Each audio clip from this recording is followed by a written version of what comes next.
Know this. Introducing the original Blood Clot podcast, not players. Soothing semantic. Special dedication. All the way from New York. Boom. Yeah, man. SWOT semantic. Yeah, me know. Boom. Soothing semantic. Yeah, me know. Big ups to the man now. Soothing semantic.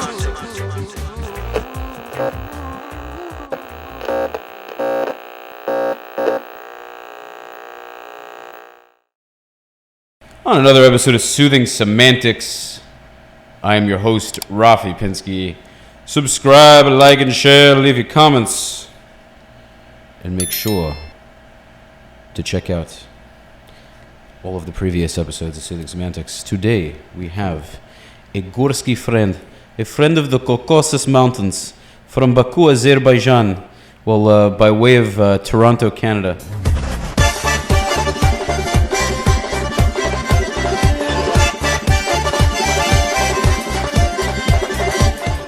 Is it Montreal or Toronto, bro? Nah, it's Toronto. Toronto.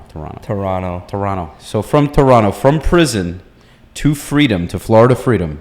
From communism to capitalism. Yes, sir, baby. To the land of the free and the home of the alligators. Exactly. And the crazy fucking people up in Jacksonville and wherever the fuck. So, Mr. Ari Ifraimov. Yes, sir. My hairy, bearded Russian Jew. I am so hairy. It's ridiculous. Isn't it crazy? Yeah. Where do you think it comes more from your mother or your father?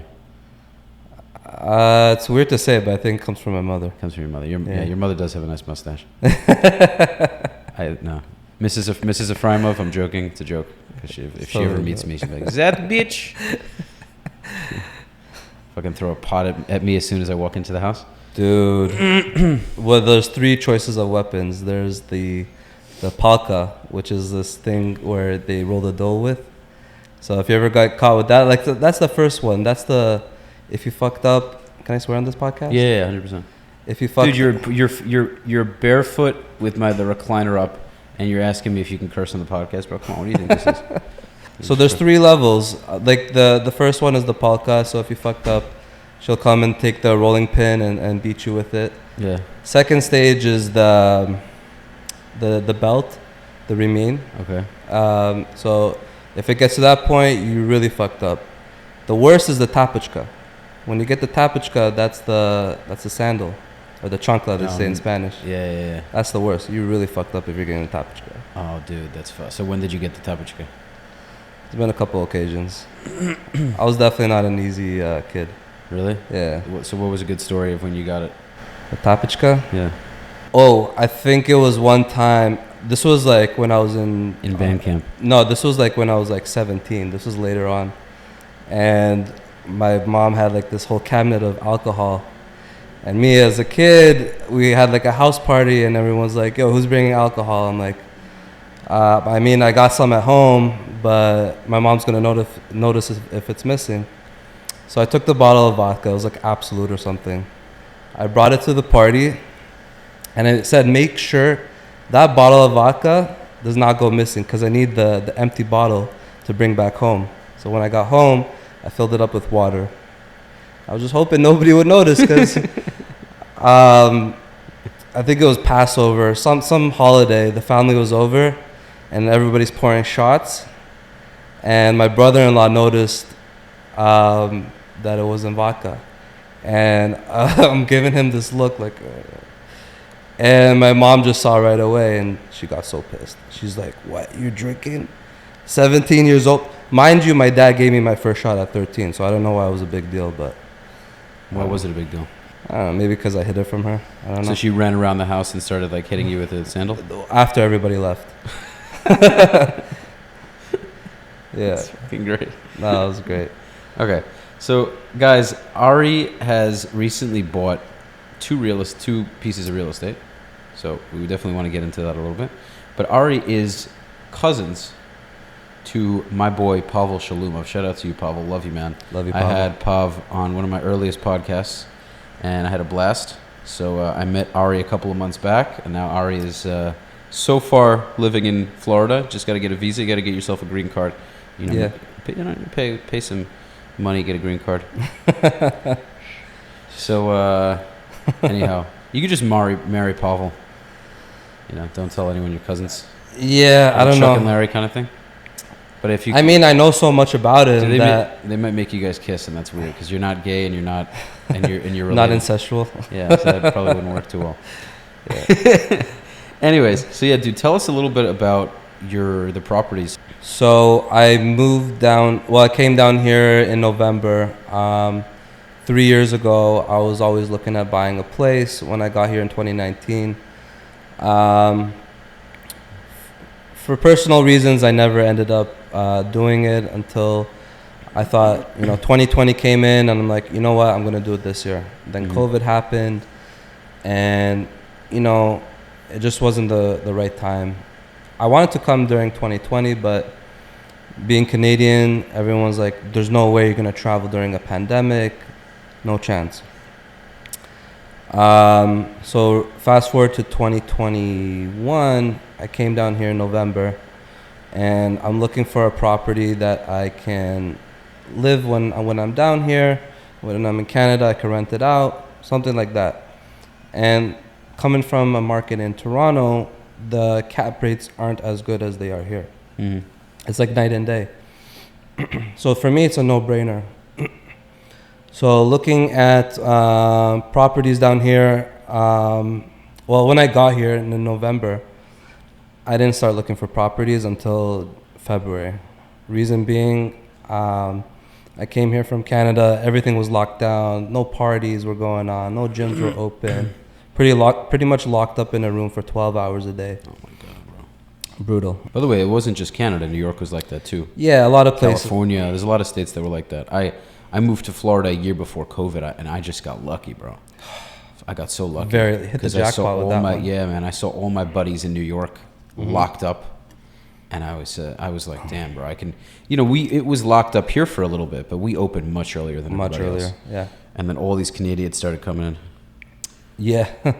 When did the Canadians really start coming in? Was that like in 2021? As soon as Trudeau was like, we are going to lock this place down. It's funny though, he seems like he has such a nice face. Like, right. He seems like such a nice dude. And I think in some weird way he is. Like in some weird way, because he's like a nerdy dude, He's not like this dictatorial guy like Putin. He's a drama teacher. But yeah, he's like this soft, like gentle man, but in his philosophy, it's moronic how he... I don't get it, man, because he doesn't look like this, horrible dictator, right? He seems like a nice liberal guy, But I think that's the problem, is he's not necessarily a tyrannical dude in terms of maybe how he is in his everyday life, but his philosophies and his understandings and his thoughts in terms of locking down a country for years, where the length of COVID and much longer than American states. It's like, what are you doing, man? And everybody hates him, right? Like it seems like 90% of Canadians can't stand the guy now. 100%. And there's always so many hidden agendas with him. Like, with anything that he's putting out there, with the legalization of marijuana, the COVID lockdowns, there's always like that Trojan horse. And with him especially, because there's always been scandals with him and like him making money off the back end. So there's definitely a lot of corruption with Trudeau. Canadian politics in general. There's so much corruption. Even down here in Miami. Oh, of course, man. There's a lot of scam here. A lot. But tell us more about the property. So COVID lockdown, you come here. I come down here in November, and I moved in with Pavel. And with Pavel, I'm like, yo, let's party for the next 2 weeks and get straight into like looking for a house. So we're partying for the first 2 weeks, and then I'm like, okay, let's get into work. And it's so hard for me to like get in from, I'm either in my work phase or a party phase, and it's hard for me to get out of either one. So if I'm partying all the time, it's hard for me to get back into work. But if I'm working all the time, it's hard for me to get into partying. Mm-hmm. So for 2 weeks turned into 3 weeks, 3 weeks turned into a month turned into 2 months, 2 months turned into 3 months, 4 months. It's already January, and I'm like, dude, Pavel, I spent so much money here, didn't achieve buying a house, like, shit's not going good. So around February comes, and I start taking things seriously, and I went through maybe 20 deals that I lost because of, I got outbidded or stupid mistakes on my end. Yeah, dude, it was a crazy hard market. Hot market. Nuts, man. Dude, I was up against like 26 bids. Crazy, bro. Yeah. So crazy. There was one where I fucked up. Like, I had a counter offer. Like, I offered this house in Hollandale. It was a single family, a 3-2. Didn't need that much work. I offered them 360. They countered me at 400. I offered them 380. They countered at 390. And they were about to sign at the 390, and they got an offer for like 410, like a day later.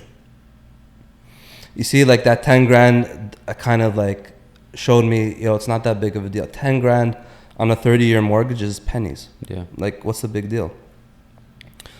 So, whatever. In my head, everything happens for a reason. It was not meant to be. It was not meant to be. Fast forward to April, end up getting a triplex in Hollywood, on the border of Hollandale and Hollywood. And then 2 days later, ended up finding a house. So I put an offer on that house. They accepted it. Went directly to the owner. There was no real estate agent involved. And then 2 days later, a house on the same street popped up, and it was a duplex, and made an offer on that one. Didn't go through. I met my friend Joe Brickman, who came in and helped get that deal done. Really smart guy, by the way. Really pulled through with that deal. Gonna have him on the podcast. Yeah, gonna make that happen. Yeah, absolutely. It took a while to close, about 3 months, but got it done. That's it, man. That's it, dude. Good shit. So now that you have these properties, you have some units that are already occupied, tenant occupied, and then you're doing pretty much. So there's 5 units total. There's the duplex and the triplex. The triplex is fully occupied. Mm-hmm. Just recently, I had someone trying to move out of the studio, and we found someone within 2 days. Awesome. Yeah, and for a lot more, like 20% more, which is great. It's phenomenal. One of them I'm working on is vacant. That was the owner. It was an owner-occupied duplex, so the owner is obviously not living there anymore. So I decided to reno it out and try to bump up the rent a little bit more. So what was the rent before? What do you think the rent was before, and what do you think you could get now? It was owner occupied. So it's a 1-bedroom. So it's a 1-1 and a 2-2. The 1-1 probably during COVID maybe like 1,400. Mm-hmm. Maybe a year ago, I would say maybe 1,600. Right now, fully rented, probably 2,300. That's awesome. Yeah. That's phenomenal. Okay, good. So I hope that works out for you. I'm sure it will. I'm hoping to. Bro, people need rentals, man. Because a lot of people are afraid to buy. I was nervous I wasn't going to find someone for the studio. That the guy decided to move out in with his girlfriend. And I'm like, oh, crap. He's giving me like such short notice. 2 days later, found someone for 20% more. Not hard, bro. You put especially if you aren't finding tenants, mm-hmm. you put it up on the MLS. If you post it on Facebook sites, right?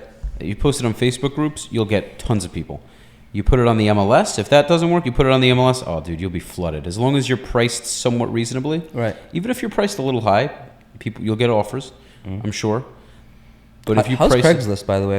I never use it. Okay. I have no idea. In Toronto, there's this website called Kijiji. I don't know if you ever heard of it. I've never heard of it. Super popular. You ask any Torontonian or any Canadian, have you heard of Kijiji? I've never heard about it. It's like Craigslist, but on crack. Like, everybody uses Kijiji. Well, now it's Facebook Marketplace, but maybe like 5 years ago, it was all Kijiji. Kijiji. It's an interesting name. Kijiji. Very cool.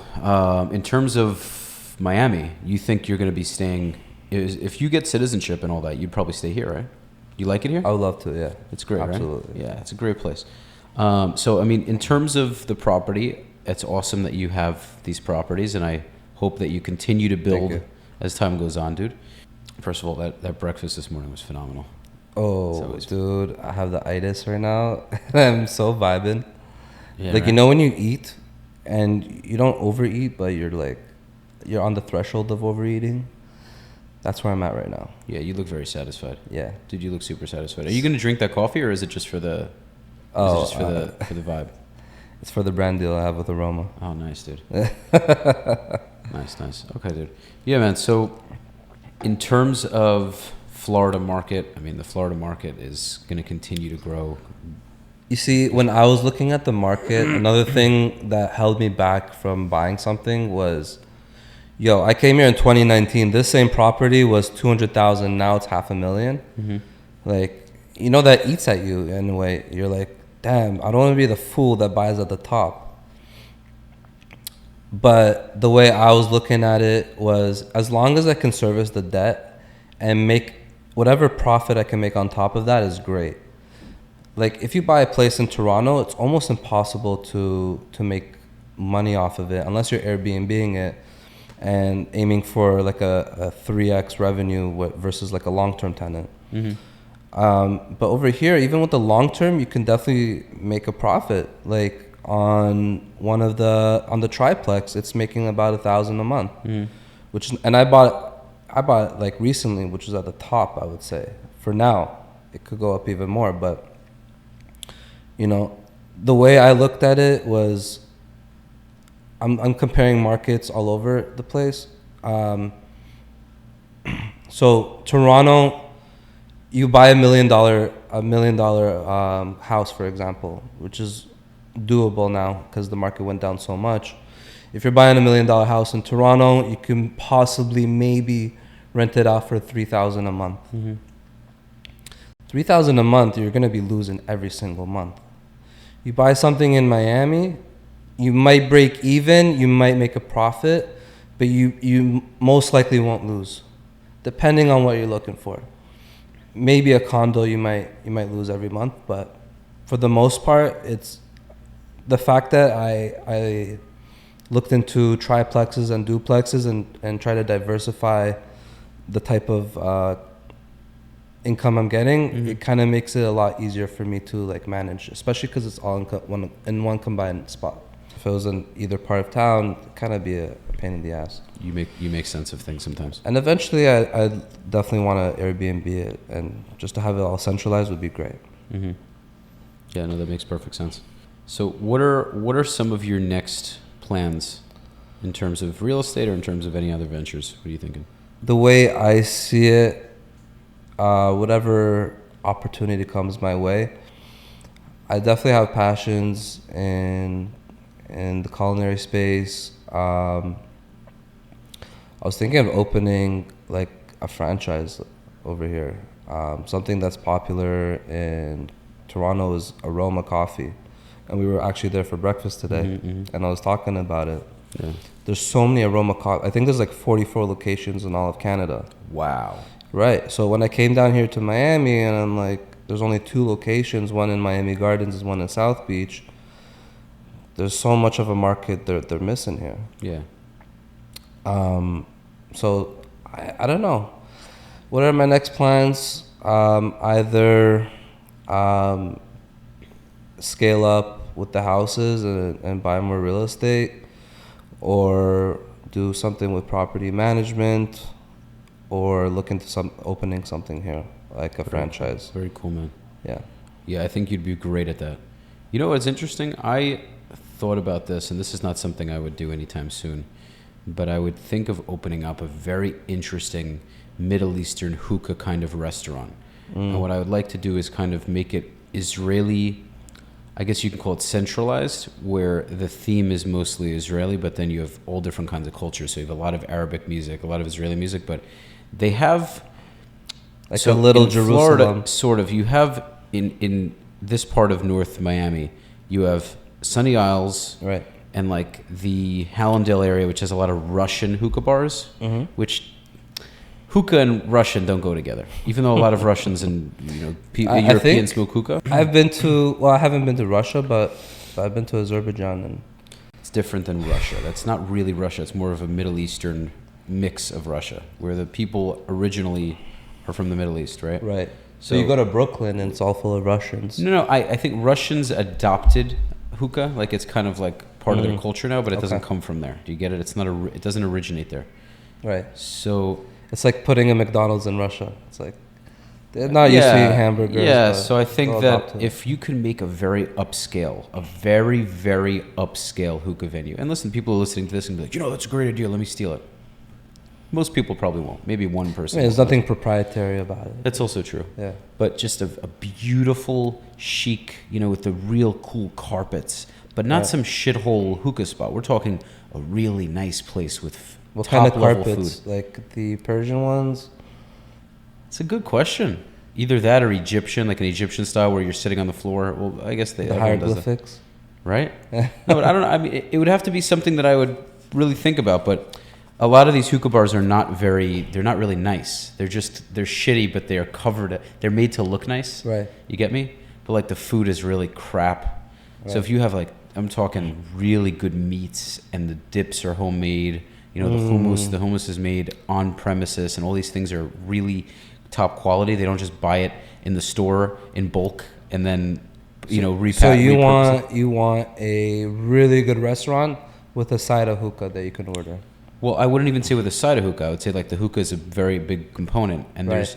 there's belly dancing, heavy Middle Eastern music, Arabic, Israeli, some Greek maybe,